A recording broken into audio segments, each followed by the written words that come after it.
जय हिंद दोस्तों।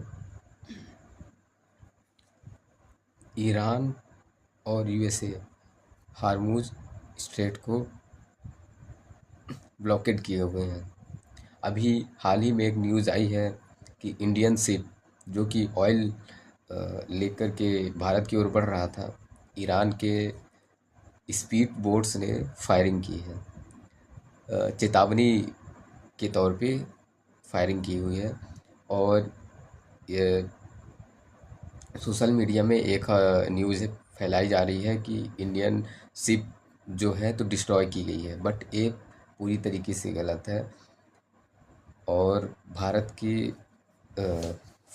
Foreign ministry affairs ने ईरान के एम्बेसडर को तलब किया हुआ है।